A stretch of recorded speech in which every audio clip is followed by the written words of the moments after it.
Hello everyone, welcome back to your academy. जैसे आप already जानते हैं कि मैंने न्यू सेशन 2024 एंड 25 के लिए जो क्लास 12 की वीडियोस हैं वो अपलोड करनी शुरू कर दी हैं। एंड लास्ट लेक्चर के अंदर हमने इलेक्ट्रिक फील्ड के बारे में स्टडी किया था। आज हम उसके जो फर्दर टॉपिक्स हैं उनको डिस्कस करने वाले हैं। तो बिना कोई टाइम वेस्ट किए चलिए शुरू करते हैं।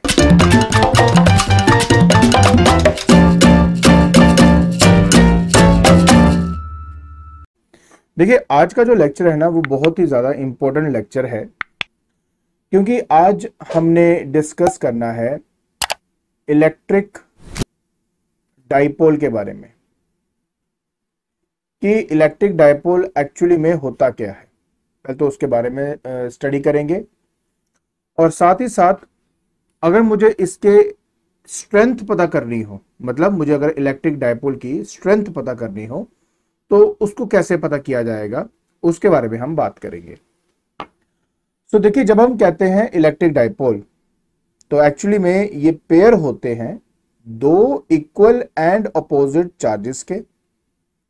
जैसे कि एक माइनस क्यू ले लिया और मैंने एक प्लस क्यू ले लिया, और इन दोनों के बीच में एक स्मॉल सेपरेशन होती है, और वो जो सेपरेशन है वो हम ज्यादातर 2L या 2A से रिप्रेजेंट करते हैं। मन में यह सवाल जरूर आ सकता है कि सर, अगर आपने सेपरेशन लेना ही था तो आप L से या अकेला A से रिप्लेस कर सकते थे, तो आपने 2A क्यों लिया। तो बात यह है कि अगले आने वाले आर्टिकल्स के अंदर हम ये स्टडी करने वाले हैं कि ये जो इलेक्ट्रिक डाइपोल मैंने यहां बनाया है, इसका अगर किसी पॉइंट पर मुझे नेट इलेक्ट्रिक फील्ड कैलकुलेट करनी है तो हम ज्यादातर जो डिस्टेंस स्टडी करते हैं वो इसके सेंटर पॉइंट से स्टडी करते हैं। तो अगर ये सिर्फ और सिर्फ ए ही लेंथ लेता तो कैलकुलेशन थोड़ी सी कॉम्प्लिकेट हो जाती है। होगा तो क्या, बेसिकली हम यहां पर जो लेंथ है वो a/2 और a/2 में इसको तोड़ते हुए अपने आर्टिकल को डिराइव कर सकेंगे। बट उस कॉम्प्लिकेशन से बाहर निकलने के लिए जो हम डिस्टेंस लेते हैं वो हमारा 2A है। तो आप ये समझ लीजिए कि कैलकुलेशन को आसान करने के लिए या डेरिवेशन को आसान करने के लिए हम जो डिस्टेंस लेते हैं वो है 2A का। तो एक बार फिर से बता देता हूं कि इलेक्ट्रिक डाइपोल क्या होता है। इलेक्ट्रिक डाइपोल ये एक पेयर है।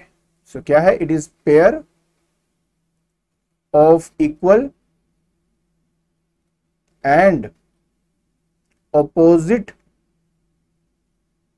Charges separated by small distance। तो बहुत सिंपल है। आई होप आपको यह समझ में आ गया होगा। अब इस इलेक्ट्रिक डाइपोल की अगर मुझे स्ट्रेंथ पता करनी है तो उसके लिए हम कैलकुलेट करते हैं डाइपोल मोमेंट। क्या कैलकुलेट करते हैं? Dipole moment. तो जिसका डाइपोल मोमेंट ज्यादा होगा मतलब उस इलेक्ट्रिक डाइपोल की जो स्ट्रेंथ है वो भी ज्यादा होगी। तो अगर आप इस डाइपोल मोमेंट को कैलकुलेट करना चाहते हो तो सबसे पहले इसको हम रिप्रेजेंट किससे करते हैं? तो इसको रिप्रेजेंट किया जाता है P वेक्टर के साथ। ठीक है। सो डाइपोल मोमेंट को हम रिप्रेजेंट करते हैं P वेक्टर से। तो इससे साफ पता लगता है कि ये एक वेक्टर क्वांटिटी है। तो अगर वेक्टर क्वांटिटी होगी तो इसका मैग्नीट्यूड भी होगा, इसका डायरेक्शन भी होगा। तो पहले हम इसके मैग्नीट्यूड के बारे में बात करते हैं। तो अगर आप उस स्ट्रेंथ के मैग्नीट्यूड को कैलकुलेट करना चाहते हो, या आप ये भी कह सकते हो कि डाइपोल मोमेंट को अगर कैलकुलेट करना चाहते हो, तो आपको इन दोनों में से कोई भी चार्ज आप कंसिडर कर लीजिए। मतलब हम बोलते हैं इधर चार्ज, मतलब दोनों में से कोई भी एक चार्ज आप ले लीजिए, into the separation between the two charges, that is 2A। तो ऐसा करने से आपको आपके डाइपोल का, इलेक्ट्रिक डाइपोल का डाइपोल मोमेंट मिल जाएगा। मतलब इससे पता लगता है कि जो स्ट्रेंथ है वो मेरे इलेक्ट्रिक डाइपोल की कितनी है। तो जैसे मैंने कहा कि ये एक वेक्टर क्वांटिटी है। तो अगर ये एक वेक्टर क्वांटिटी है तो इसका एक मैग्नीट्यूड भी होगा और साथ में क्या होगा? डायरेक्शन होगा। तो ऑलरेडी मैं बता चुका हूं कि मैग्नीट्यूड को निकालने के लिए आप ये फॉर्मूला का इस्तेमाल करेंगे। बट अगर हम डायरेक्शन की बात करें तो इसकी डायरेक्शन ऑलवेज होती है फ्रॉम नेगेटिव टू पॉजिटिव की तरफ। कैसे होती है? हमेशा नेगेटिव टू पॉजिटिव की तरफ। तो ये है आपका इलेक्ट्रिक डायपोल और ये है आपका इलेक्ट्रिक डायपोल मोमेंट। तो अब मुझे क्या करना है?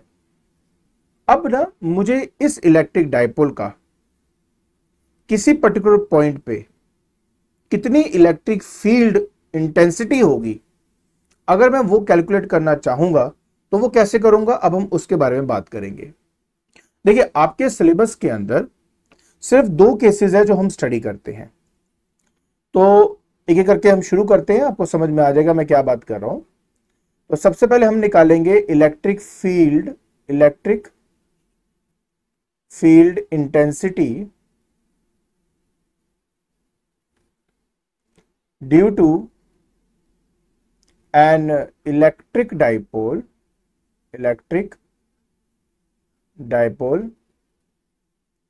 at a point placed on the axial line।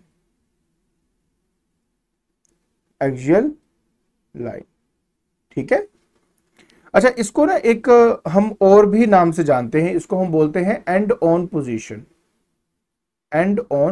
Position भी इसको कहा जाता है। तो अगर आपको बोला जाए कि आपने एक ऐसे पॉइंट पर इलेक्ट्रिक फील्ड इंटेंसिटी निकालनी है इलेक्ट्रिक डायपोल की जो कि एंड ऑन पोजीशन है, तो समझ जाना कि आप यहां पे हम बात कर रहे हैं एक्सियल लाइन की। तो शुरुआत करते हैं, बहुत सिंपल है। देखिए, सबसे पहली बात आपको मैं यहां पे सिखा दूं कि हम इसके लिए जो फिगर बनाएंगे वो कैसे बनाएंगे। देखिए, सबसे पहले बात, मेरे पास यहां पे एक माइनस क्यू है, मेरे पास यहां पे एक प्लस क्यू है।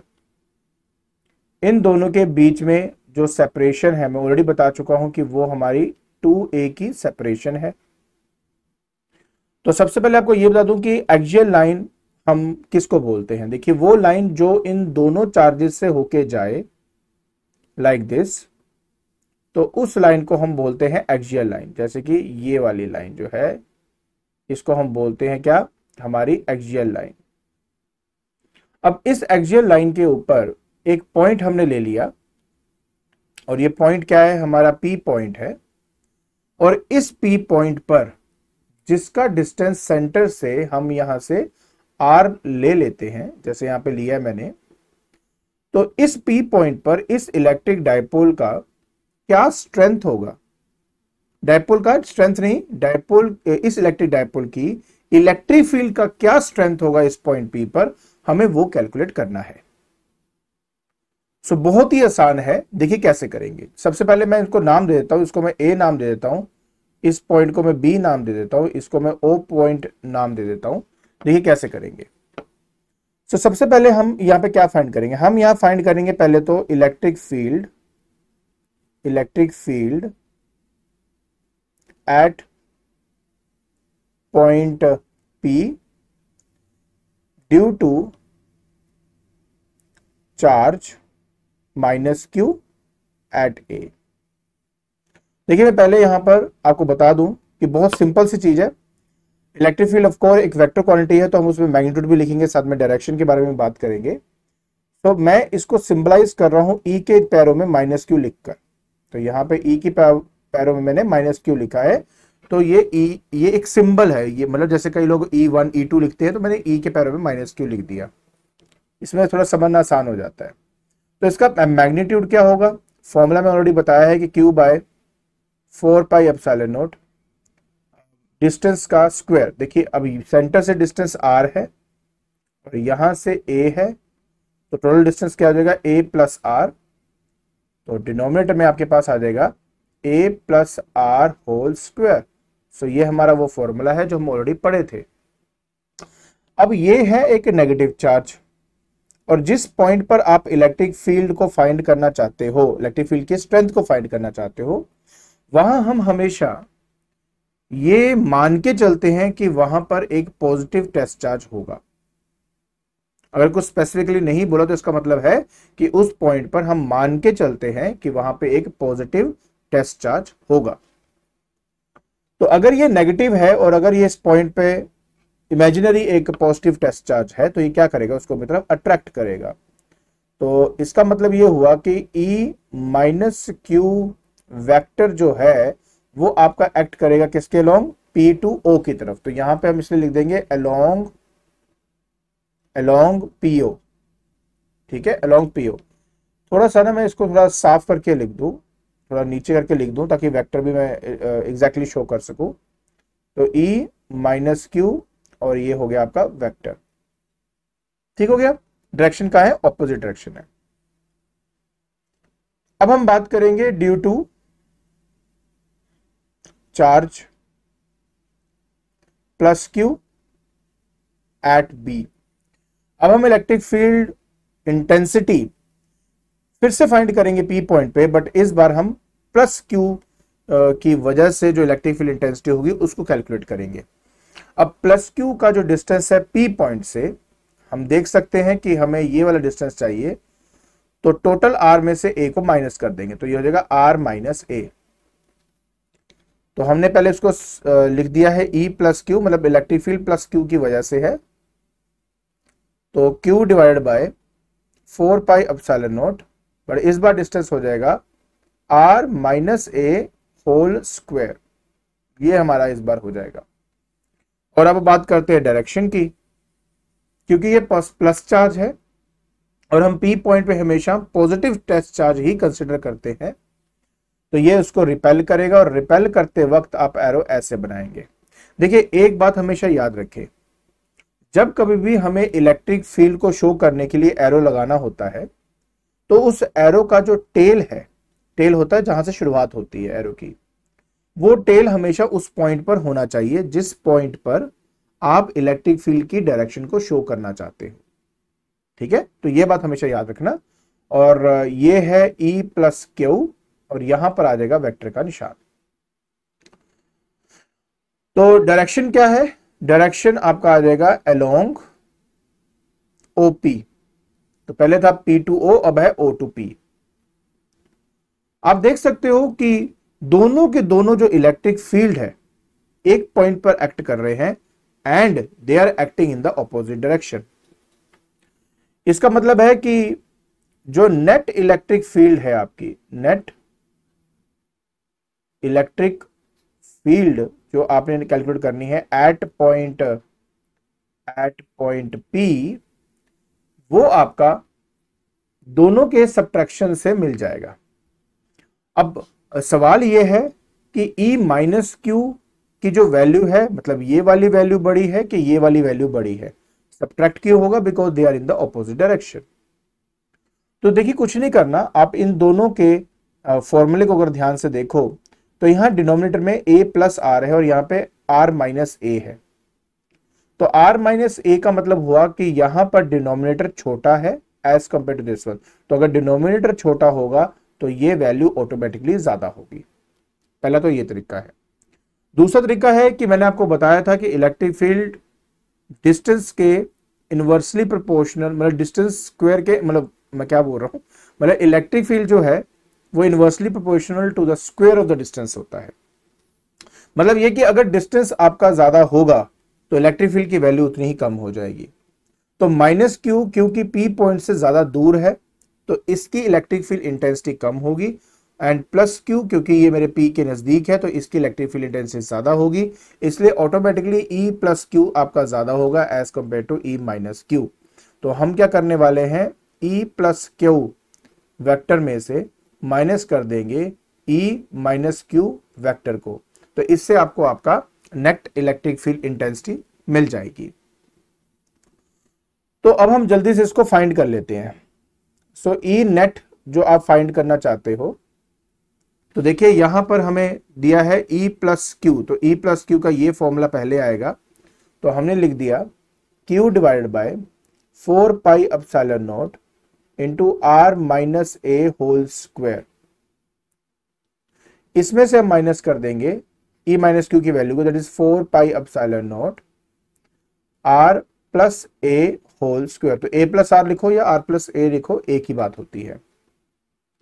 अब यहां से Q by 4 pi epsilon naught मैं कॉमन निकाल लेता हूं, एंड यहां पे रह गया 1 divide by R minus A whole square. -1 by R plus A whole square. तो नेक्स्ट केस में मैंने क्या किया, अगर आप ध्यान से देखेंगे, एलसीएम लेने के लिए मैंने क्या किया, इन दोनों को मल्टीप्लाई ही कर दिया सीधा। So r minus a into r plus a, और जो स्क्वायर है वो दोनों का कॉमन निकाल लिया। ये देखिए मैंने दोनों का कॉमन निकाल लिया। तो अब ये चीज ऊपर जाएगी, ये चीज इधर जाएगी, मतलब ये जाएगा न्यूमरेटर की तरफ, मतलब हो गया आर प्लस ए का whole square minus R minus A whole square. तो यहां से आपके पास ये वाला फैक्टर आ जाएगा।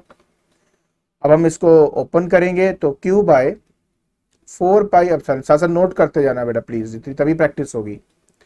इसको ओपन करेंगे तो बनेगा R square plus A square plus 2ra, और यहां पे माइनस के साथ ब्रैकेट को खोलेंगे तो are square plus A square minus 2ra, और ब्रैकेट के नीचे ये हो गया a plus B into A minus B, तो हो गया आर स्क्वायर माइनस ए स्क्वायर, और सबसे बाहर स्क्वायर था ही, तो थोड़ा सा हम सॉल्व करके यहां तक पहुंच जाएंगे। नेक्स्ट स्टेप में q by 4 pi epsilon naught, तो पहले हम ऊपर को ओपन कर लेते हैं, मतलब इसको एज इट इज कर देते हैं पहले 2ra। अब ये माइनस मल्टीप्लाई हो जाएगा तो माइनस आर स्क्वायर माइनस ए स्क्वायर प्लस 2ra यहां पे आएगा, और डिनोमिनेटर में आ जाएगा आर स्क्वायर माइनस ए स्क्वायर का होल स्क्वायर। तो आप यहाँ पे देख सकते हो यार कि आपका ये आर स्क्वायर जो है वो इस आर स्क्वायर से कट गया, ये ए स्क्वायर जो है वो इस ए स्क्वायर से कट गया, 2ra प्लस 2ra आपका 4ra हो जाएगा।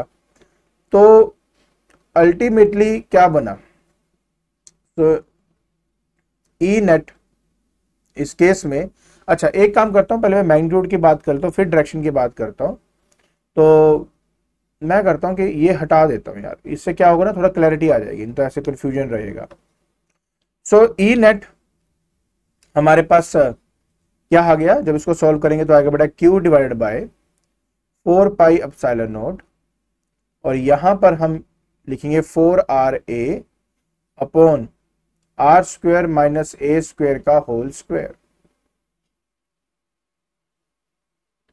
अब नेक्स्ट स्टेप के अंदर ये जो मैंने 4ra लिखा है, इसको जानबूझ के 2a इंटू 2r की फॉर्म में मैंने लिख दिया। तो शायद आपको दिख गया होगा कि मैंने ऐसा क्यों किया है। थोड़ा सा ध्यान से देखो, तो ये जो चीज आप यहां देख रहे हो that is charge into 2a, इसको मैं आपको दिखा देता हूं। मैंने आपको पहले बताया था कि चार्ज इंटू 2a को हम डायपोल मूवमेंट कहते हैं। तो आप समझ सकते हो कि मैंने यहाँ पे डायपोल मूवमेंट की टर्म को इंट्रोड्यूस करने के लिए ऐसा किया। तो ये वाला जो हिस्सा है ये आपका p लिखा जाएगा, और 2 आगे आ जाएगा और r पीछे लिख देता, तो ये आ गया 2pr divided by 4 pi epsilon not into R square minus A square का होल स्क्वायर। सो फाइनली ये हमारा जो फॉर्मूला है यहां पे डिराइव हो जाता है। इस फॉर्मूले के बाद ना एक केस बहुत इंपॉर्टेंट है, ज्यादातर उसके बेसिस पे क्वेश्चन बनते हैं, और वो है शॉर्ट डायपोल के बारे में बात करेंगे। शॉर्ट डायपोल, तो जब कभी भी आपको शॉर्ट डायपोल के रिलेटेड क्वेश्चन आए कि भाई शॉर्ट डायपोल एक्चुअलिटी में होता क्या है, तो मैं आपको बता दूं बेटा कि शॉर्ट डायपोल उसको कहा जाता है जिस केस में पॉइंट का जो डिस्टेंस है, जो कि r हमारा है, देखो पॉइंट का डिस्टेंस मतलब I am talking about this r, ये पॉइंट का डिस्टेंस फ्रॉम द सेंटर, ठीक है, मैं इसके बारे में बात कर रहा हूं। तो अगर पॉइंट का डिस्टेंस बहुत ही ज्यादा हो जाए as compare to the distance between the two charges, आप चाहे तो 2a भी ले सकते हो, कोई दिक्कत नहीं, अगर l लेना है, जो भी आपने रिप्रेजेंट करना है। बट मुझे आपको यहां ये समझाना है कि शॉर्ट डायपोल उसको कहा जाता है जब हमारे पॉइंट का जो डिस्टेंस है from the centre of the electric dipole बहुत ज्यादा हो जाए as compare to the gap between the two charges, तो उसको शॉर्ट डायपोल कहा जाता है।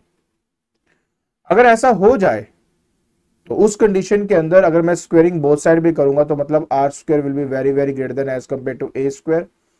तो are square minus A square approximately हम आर स्क्वायर ले सकते हैं, क्योंकि ये आर स्क्वायर बहुत ही बड़ा है as compare to A square.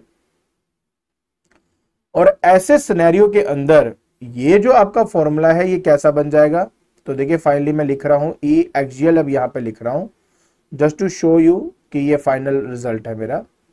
वो आ जाएगा, देखो बेटा, 2πr divided by 4π epsilon nought, bracket में r स्क्वायर रह जाएगा सिर्फ और उसका होल स्क्वायर। तो यह आ जाएगा 2πr divided by 4π epsilon not r की पावर 4। ये इससे कटेगा, तो फाइनली हमारे पास आ गया है answer, that is 2p upon 4π epsilon not into r cube. और ये है हमारा final result for the short dipole. I hope आपको ये सब अच्छी तरह समझ में आ गया होगा। अब इसके रिलेटेड मुझे 2-3 बातें आपके साथ शेयर करनी है जो बहुत इंपॉर्टेंट है, कुछ इंपॉर्टेंट नोट की तरह आप इसको समझ लीजिए, आपके काम ही आएगा। देखिए सबसे पहली बात, अगर मैं इसके फॉर्मूले को ध्यान से देखूं जो कि है 2p बाय 4π एप्सिलॉन नॉट r क्यूब, तो एक बात तो बहुत क्लियर है कि शॉर्ट डाइपोल के केस में, शॉर्ट डाइपोल के केस में हमारी जो इलेक्ट्रिक फील्ड आती है, रिजल्टेंट इलेक्ट्रिक फील्ड जो आती है, वो inversely proportional to r cube होती है। देखिए ये मैं इसलिए बता रहा हूं ताकि आपके पास अगर मतलब एमसीक्यू या कोई आ जाए कि भाई डिस्टेंस पे कैसे डिपेंड करती है, तो आप ये उसका आंसर दे सको, ठीक है। और दूसरा सबसे इंपॉर्टेंट नोट जो हमें यहां पे ऑब्जर्व होता है वो ये है कि देखिए अगर ये माइनस क्यू है और अगर ये प्लस क्यू है और यहां पर पॉइंट पी था मेरा, सो आपने एक चीज शायद नोटिस की होगी कि यहां पर एक इलेक्ट्रिक फील्ड ऐसे बन रही थी ई की पावर माइनस क्यू के लिए, और एक इलेक्ट्रिक फील्ड ऐसे बन रही थी जो कि ई प्लस क्यू है, लेकिन ई प्लस क्यू ज्यादा बड़ा था as compare to E minus Q. तो इसका मतलब हुआ कि जो ई एक्सियल हमारा नेट जो इलेक्ट्रिक फील्ड एक्ट है उसकी जो डायरेक्शन है वो इस तरफ होगी, मतलब उस तरफ जिस तरफ का मैग्नीट्यूड ज्यादा होता है। तो ई एक्सियल का जो डायरेक्शन है वो एक्चुअली में इस डायरेक्शन में है। सो अब मुझे सिर्फ आपको एक ही बात बतानी है और वो ये है कि नेट इलेक्ट्रिक फील्ड की जो डायरेक्शन है, क्योंकि वो इस तरफ है और जो डाइपोल मूवमेंट होती है उसकी डायरेक्शन भी हमेशा माइनस क्यू से प्लस क्यू की तरफ होती है, तो इसका मतलब है दोनों की डायरेक्शन एग्जैक्टली सेम होती है। तो जो एंगल है between the direction of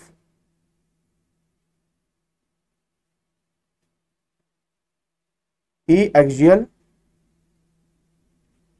and dipole movement is zero, वो हमेशा क्या होता है आपका, जीरो होता है। देखिए जो जो पॉइंट्स मैं यहां पे लिख रहा हूं काइंडली उसको अच्छे से नोट डाउन कर लीजिए। इससे क्या होगा कि एक तो आपके नोट्स बन जाएंगे, ये शॉर्ट नोट्स ही हैं आपके, आप पेपर के टाइम में सिर्फ इसी को अगर करके चले जाएंगे तो भी बहुत बढ़िया नंबर क्या, मैं आप पूरे नंबर भी ले सकते हो, कोई प्रॉब्लम नहीं आएगी, क्योंकि मैं सारे पॉइंट ही यहाँ पे कवर करने वाला हूं, ठीक है। तो आई होप आपको ये जो सेकंड पॉइंट है ये अच्छी तरह समझ में आ गया होगा। सो हमने एक्सियल लाइन के बारे में तो पढ़ लिया, अब हमने एक और एक्सिस के बारे में स्टडी करनी है, और एक्सिस नहीं बोलूंगा, एक और लाइन के बारे में स्टडी करनी है जिसको बोलते हैं हम इक्वेटोरियल लाइन।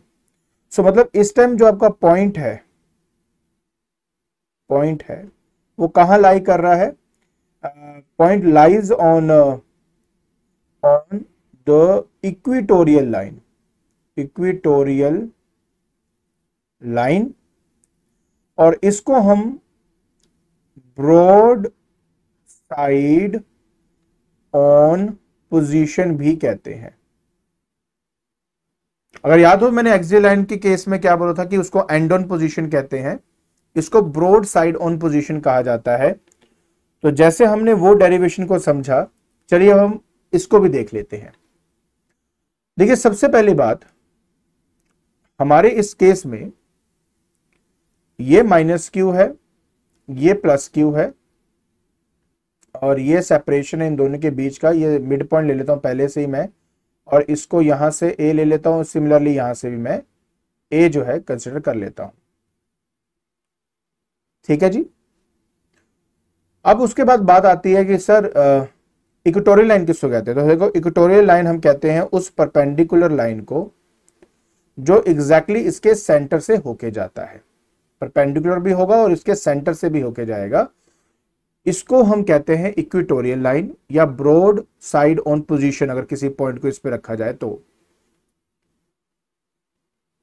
तो अब हमने क्या किया कि यहां पर हमने एक पॉइंट ले लिया P, और इस इलेक्ट्रिक डाइपोल का इस पॉइंट P पर नेट इलेक्ट्रिक फील्ड हमें फाइंड करनी है। तो इसका जो डिस्टेंस है फ्रॉम सेंटर O, ये हम ले लेते हैं R। ऑफकोर्स ये पॉइंट मैं A मान लेता हूं, इसको मैं B पॉइंट मान लेता हूं।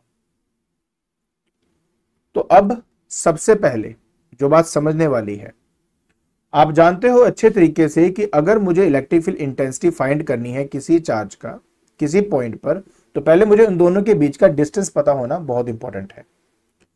तो अगर आप ध्यान से देखें और अगर मैं लाइन ज्वाइन करूं इन दोनों के बीच में, तो अगर ये A है और ये R है, तो ऑटोमेटिकली अगर आपने इसको कैलकुलेट करना तो पाइथागोरस जो है थ्योरम वो यूज होगा, तो वो हो जाएगा R square plus A square.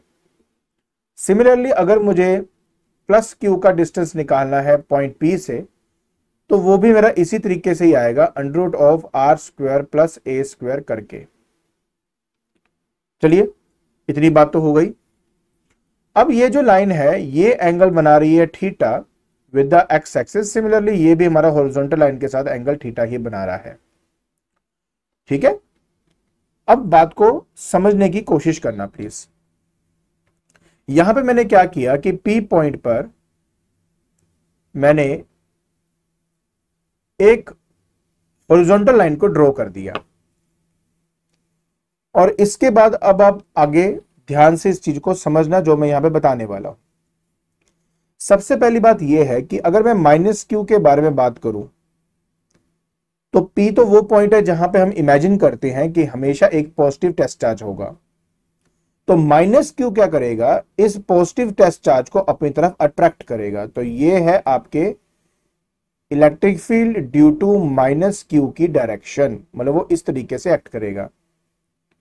और अगर मैं इस प्लस Q की बात करूं, तो क्योंकि पॉजिटिव टेस्ट चार्ज हम कंसीडर करते हैं P पॉइंट पे, तो क्या करेगा, ये इसी के लाइन के अलोंग ऊपर की तरफ अपनी इलेक्ट्रिक फील्ड जो है वो शो करेगा, मतलब ये इसको रिपेल करेगा।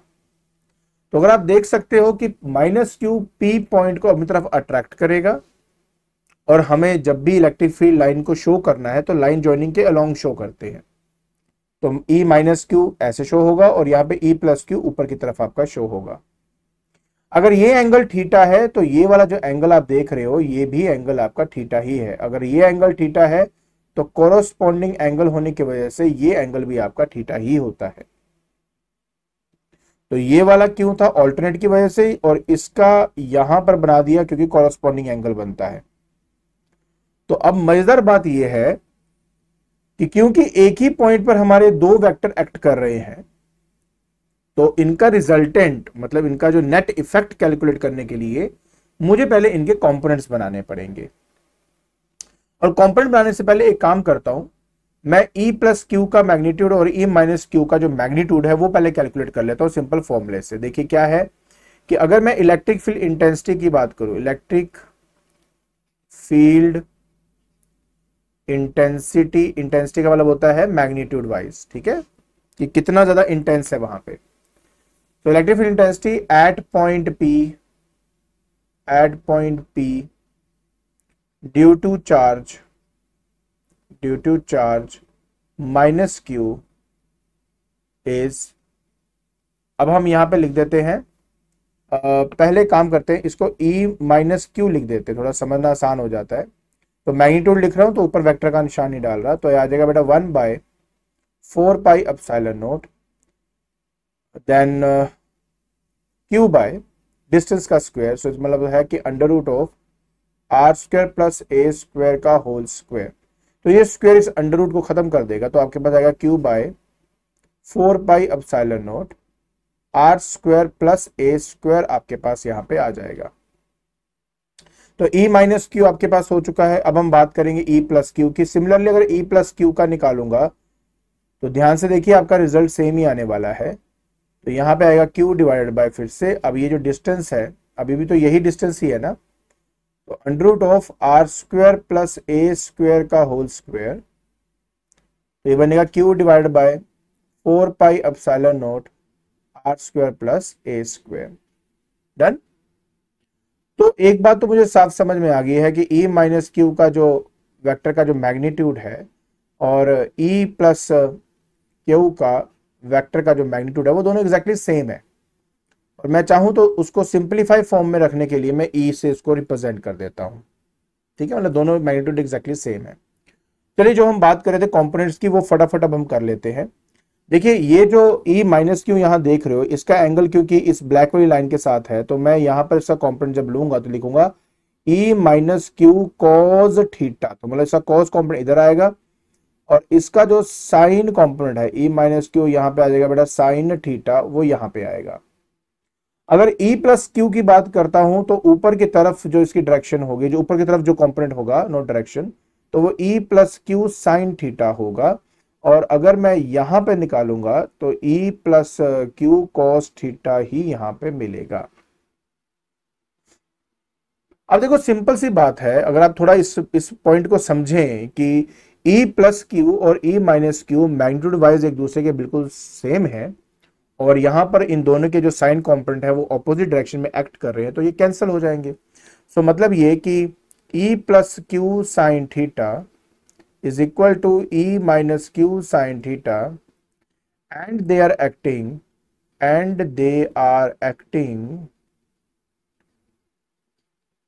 in the opposite direction,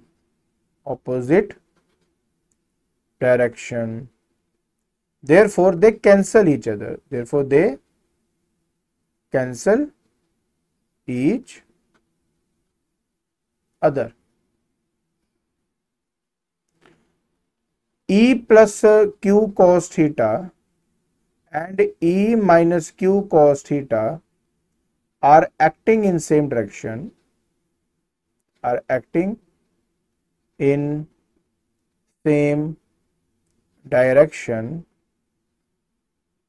therefore e net will be the sum of two, that is 2 e cos theta। अब देखिए, मैंने दोनों को ऐड किया और मुझे पता है कि दोनों का मैग्नीट्यूड सेम है, जिसको मैं e लिख सकता हूं, तो इसलिए फाइनली मैं लिख दिया 2e cos थीटा। अब ये सॉल्व करने से पहले एक आखिरी चीज यहां पे समझ लेते हैं, जो हमें यही समझनी पड़ेगी, नहीं तो मैं आपको ना कहता। थोड़ा सा अगर आप ध्यान से देखिए तो यहां पर आपको एक राइट एंगल दिखाई दे रहा होगा, है ना, ये आपको राइट एंगल दिखाई दे रहा होगा, तो ये थीटा है।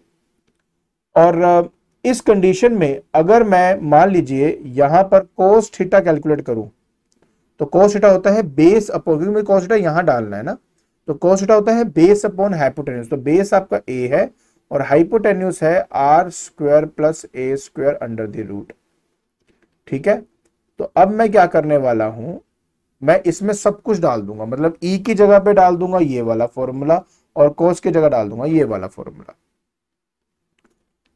सो फाइनली e इक्विटोरियल, या आप e नेट बोल सकते हो, e रिजल्टेंट बोल सकते हो, वो आएगा 2 into Q by 4 pi epsilon not into R square plus A square, और कोस थीटा की जगह पे आ जाएगा a divide by under root of R square plus A square.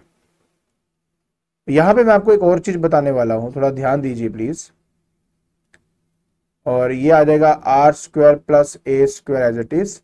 जो ये अंडर रूट होता है उसका मतलब होता है कि इसकी जो पावर है वो 1/2 है, तो बेस सेम है और पावर ऐड करोगे तो 1 + 1/2 आपका 3/2 होता है। सो फाइनली हमारे पास आता है q into 2a divided by 4 pi epsilon naught R square plus A square की पावर 3/2। तो फाइनली हमारा जो फॉर्मूला है वो तैयार हो चुका है फॉर द इक्वेटोरियल लाइन। चलिए स्पेशल केस भी हम स्टडी कर लेते हैं साथ के साथ ही। कौन सा special case? We are talking about short dipole. तो शॉर्ट डाइपोल केस का मतलब क्या था, जब आर बहुत ही बड़ा होता है as compare to the gap between the two charges. तो आपका R square plus A square, approximately मैं आर स्क्वायर लिख सकता हूं। तो और दूसरी सबसे बड़ी बात, आप देख रहे हो ये क्यू इंटू टू ए क्या है, ये हमारा डायपोल मोमेंट है। तो इसको मैं थोड़ा सा आराम से फिर से लिख दूं, ये लिखा मैंने, ठीक है।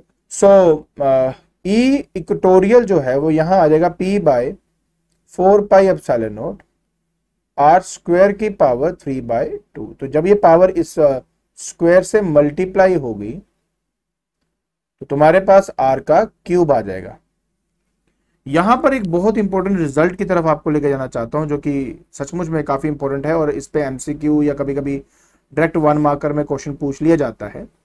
आप इसके फॉर्मूले को देखो, ये है p बाय 4πε0 आर का क्यूब, और जो मैंने एक्सियल करवाया था वो था 2p बाय 4πε0 आर का क्यूब। तो आप समझ सकते हैं कि हमारा जो ई एक्सियल है वो डबल ऑफ ई इक्वेटोरियल आता है for a short dipole, for a short dipole.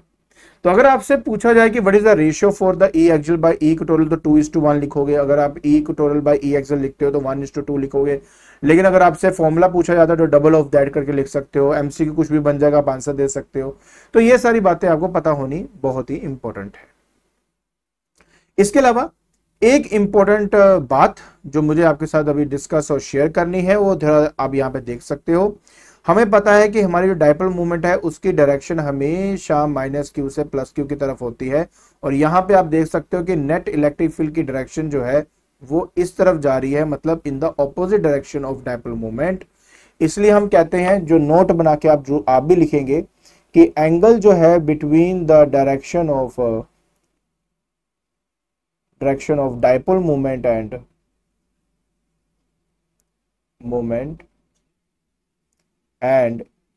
E is 180 degree. तो उस एक्सियल में क्या था, 0 डिग्री था, और यहां पे क्या है, 180 डिग्री है।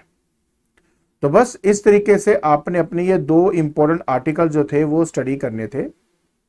ये इंपॉर्टेंट मैं इसलिए कह रहा हूं क्योंकि लगभग 90% चांस होता है कि इन दोनों में से कोई एक आर्टिकल आपके पेपर में आ जाता है ड्राइव करने को। इसलिए इनको अच्छे से एक बार देख लेना, इसकी प्रैक्टिस कर लेना, बिना देखे एक बार करके देखना, तो आपको ये अच्छी तरह समझ में आ जाएगा। कोई इतनी बड़ी बात है नहीं है। तो फाइनली आज के लेक्चर के अंदर हमने इलेक्ट्रिक डाइपोल के बारे में स्टडी किया, डाइपोल मूवमेंट के बारे में स्टडी किया, उसकी डायरेक्शन के बारे में स्टडी किया, इलेक्ट्रिक फील्ड इंटेंसिटी हमने निकाली इलेक्ट्रिक डाइपोल की on the axial line and equatorial line. काफी कुछ हमने कर लिया है। इस चीजों की अच्छी तरह प्रैक्टिस करना ताकि नेक्स्ट क्लास तक आपको ये सब आ सके, और नेक्स्ट क्लास के अंदर मैं आपका ये जो पार्ट है यहीं पे खत्म कर दूंगा। एंड एक छोटी बात एक रह गई है, वो खत्म कर ही देता हूँ। यहाँ पे जब बात निकली ही है, यूनिट के बारे में मुझे बताना था, सिर्फ इसके यूनिट के बारे में, वो मैं यहाँ पे करा देता हूँ। तो जो चार्ज है उसका यूनिट कूलम होता है, और ये क्योंकि दोनों के बीच का डिस्टेंस है तो इसको हम मीटर से रिप्रेजेंट करते हैं। तो जो यूनिट होता है वो कूलम पर मीटर है। दूसरा, वेक्टर की फॉर्म में अगर मैं लिखना चाहूं तो हम लिखते हैं Q इंटू 2a के ऊपर वेक्टर लगाया जाता है। मतलब अगर मैं इसको प्रॉपरली रिप्रेजेंट करना चाहूं तो हम इसके बीच में ना एक एरो ऐसे शो करते हैं, क्योंकि एरो वो भी नेगेटिव से पॉजिटिव की तरफ होना चाहिए, और जो उसका लेंथ है वो हमें यहाँ पर क्या बताता है, इसके मैग्नीट्यूड के बारे में बताता है, जो कि 2a होता है। ठीक है। सो अगर वेक्टर की फॉर्म में लिखना तो आप इसको ऐसे लिख सकते हो। ठीक है जी। सो फाइनली यार आज के लेक्चर हमारा खत्म। आई होप आपको अच्छी तरह समझ में आया होगा जो मैंने आज आपको पढ़ाया है। काइंडली यार एक बार अच्छे से इसको रिवाइज कर लेना। कोई डाउट हो तो मुझे जरूर पूछना, मेल कर देना। मेल आईडी नीचे दी होती है, आप आराम से जब मर्जी मुझे मेल कर सकते हो। टाइम लगता है मुझे पता है, बट बेटा थोड़ा सा मैं भी बिजी रहता हूँ, बट कोशिश मेरी हमेशा ये रही है कि अगर आपके कोई डाउट्स हो तो मैं उसको जल्दी से जल्दी क्लियर कर सकूँ। बाकी अगर आपको वीडियो पसंद आई है तो प्लीज़ लाइक करें, शेयर करें अपने फ्रेंड्स के साथ। आज के लिए बस इतना ही। Thank you so much.